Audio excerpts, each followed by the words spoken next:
రోజు ప్రభుత్వాన్ని చూస్తుంటే చాలా చాలా బాధ అనిపిస్తా ఉంది. ఈ రోజు అన్ని రకాలుగా ప్రజల మీద భారం పెడతా ఉన్నారు.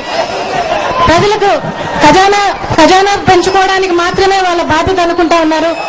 ప్రజల కష్ట సుఖాలు బాధ్యతగా వాళ్ళు ప్రభుత్వం భరించడం లేదు.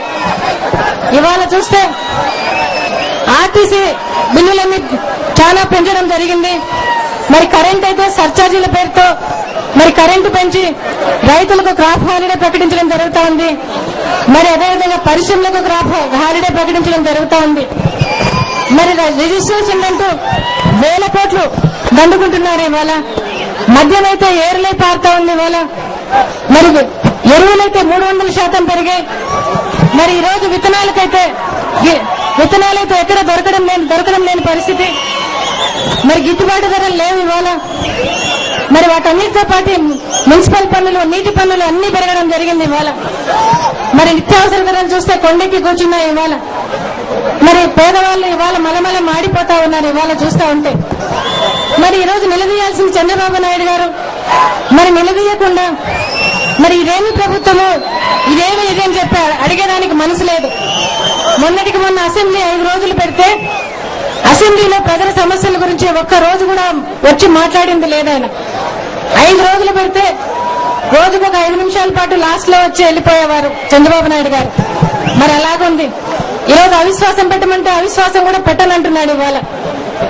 మరి ఇవాళ 8 సంవత్సరాల 8 నెలలు పాలించిన చంద్రబాబు నాయుడు గారు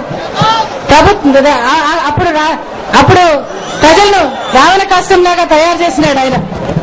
మరి అదే చంద్రబాబు నాయుడు గారిని సలహాదారుగా తీసుకుని ఇవాళ ఈ 3 ఏళ్ల ప్రభుత్వము ఆయన ప్రభుత్వాన్ని పరిపాలన చేయడం జరుగుతూ ఉంది. చంద్రబాబు నాయుడు మరి రాజకీయ దురుద్దేశంతో, అధికార ఆకాంక్షతోటి చంద్రబాబు నడకలో కనిపిస్తా ఉన్నాయి ఇవాళ. చంద్రబాబు నాయుడు గారు ఎలక్షన్ల కోసం ఏమైనా చెప్తాడు, ఏమైనా చేస్తాడు. మరి ఎలక్షన్స్ తొందరలో వస్తాయి కాబట్టి మరి ఈ రోజు చంద్రబాబు నాయుడు గారు చెప్తా ఉన్నారు, మీ ముందుకు వస్తా ఉన్నారు. ఇవాళ ఆయన ప్రభుత్వం చాలా మంచి ప్రభుత్వం, బాగా జరిగిందని చెప్పడం జరుగుతూ ఉంది. మరి ఈ రోజు చంద్రబాబు నాయుడు గారు మీ ముందుకు వచ్చి రకరకాల ప్రామిసులు చేస్తా ఉన్నారు. ఉచిత విద్యుత్ ఇస్తానంటున్నారు, రుణాల మాఫీ చేస్తానంటున్నారు. మరి ఇవాళ బెల్ట్ షాపులు రద్దు చేస్తానంటున్నారు, గ్యాస్ ధర నేను పెంచలేదంటున్నారు. మరి అదేవిధంగా ఈ రోజు చూస్తే ప్రాజెక్టులు పూర్తి చేస్తానని చెప్పడం జరుగుతూ ఉంది. ఈ రోజు ఆయన ప్రభుత్వం చాలా గొప్పగా ప్రభుత్వం నడిచింది, మరలా మీరు అధికారం ఇస్తే మీరు సేవ చేసుకుంటానని చెప్పి వస్తా ఉన్నాడు ఇవాళ. మరి చంద్రబాబు నాయుడు గారు వ్యవసాయం పండగనింది చంద్రబాబు నాయుడు గారు కాదా? ఉచిత విద్యుత్ బట్టలు ఆరేసుకోవడానికి ఎగతాళి చేసిన చంద్రబాబు నాయుడు కాదా? పంటలు ఎండిపోతున్నాయి, కరెంట్ ఇవ్వాలా అని చెప్పి అడిగితే పంటలు ఎలాగో ఎండిపోయినాయి, కరెంట్ ఎందుకు అని అడిగిన చంద్రబాబు కాదా? మరి చంద్రబాబు నాయుడు గారు అన్నారు, మరి కరెంటు దొంగతనం చేస్తే వేరే దేశాల్లో అయితే ఉరి తీస్తారు, నేనైతే జైలుకు మాత్రమే పంపిస్తున్నానని చెప్పి అనడం జరిగింది. మరి చంద్రబాబు నాయుడు గారు 8 సంవత్సరాల 8 నెలల కాలంలో 8 సార్లు కరెంటు పెంచాడు మనకు.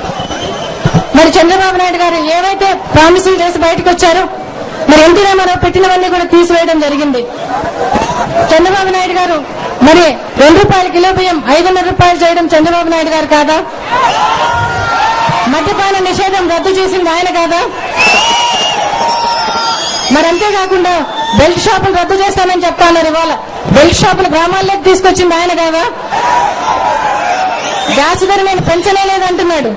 మరి గ్యాస్ ధర ఎన్నిసార్లు పెంచాడు ఆయన? 145 రూపాయలు ఉన్న గ్యాస్ ధర 315 రూపాయలు చేసింది ఆయన కాదా? మరి ఈ రోజు రుణమాఫీ చేస్తానని చెప్తా ఉన్నాడు. మరి ఆ రోజు కేంద్ర ప్రభుత్వం నేను చక్రం తిప్పాను, నేను ఆ రోజు మరి ప్రైమ్ మినిస్టర్ చేశాను, మరి రాష్ట్రపతిని చేశాను, చక్రం తిప్పానని చెప్పి ఆయన. మరి రాజశేఖర రెడ్డి గారు చేసిన రుణమాఫీలు ఎందుకు చేయలేకపోయినారు? రుణాల షెడ్యూల్ ఎందుకు చేయలేకపోయినారు? మరి ఆయన చేతిలో ఉన్న ప్రభుత్వం రాజశేఖర రెడ్డి గారు ఉచిత విద్యుత్ ఇచ్చారు. రాజశేఖర రెడ్డి గారు అంతకు ముందున్న కరెంటు బకాయిలు రద్దు చేశారు. మరి ఎందుకు చంద్రబాబు నాయుడు గారు ఆయన ప్రభుత్వంలో ఉన్నప్పుడు ఆయన చేతిలో ఉన్న పని ఎందుకు కరెంటు బకాయిలు రద్దు చేయలేదు? ఎందుకు ఉచిత విద్యుత్ ఇయ్యలేదు ఆయన? మరి అంతేకాకుండా ప్రభుత్వ సంస్థలన్నీ కూడా అమ్మడం జరిగింది. ఇక్కడ కూడా ఇక్కడ కూడా ఫ్యాక్టరీలు అమ్మడం జరిగింది. మరి రాష్ట్రం అంతా కూడా ఆయన ప్రభుత్వ సంస్థలన్నీ నిర్వీర్యం చేయడం జరిగింది. అంతేకాకుండా ఆయన కాలంలో పెన్షన్ చాలా తక్కువ మందికి వచ్చేది. ఒక్కొక్క ఊర్లో 10 మందికి లోపలనే వచ్చేది. మరి అటువంటిది ఇవాళ ఒకరు చస్తేనే ఇంకొకరికి అన్నట్టుగా ఉండేది పెన్షన్. మరి ఇవాళ చంద్రబాబు నాయుడు గారేమో నేను ఇచ్చేస్తానని చెప్తా ఉన్నాడు. గతంలో ఎవరో చెప్తా ఉన్నారు, ఆ అమ్మకు చీర కొనియలేడు గాని చిన్నమ్మకు గాజులు కొనిస్తాడట.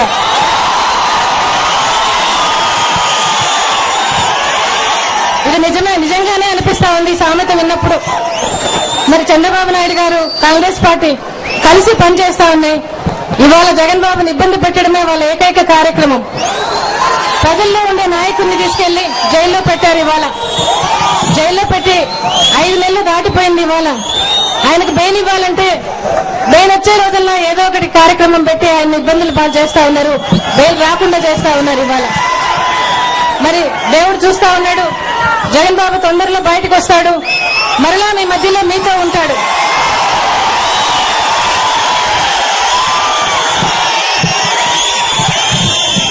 జగన్ బాబు నేతృత్వంలో మనమందరము రాజశేఖర రెడ్డి గారి సువర్ణయుగం తెచ్చుకున్నాం.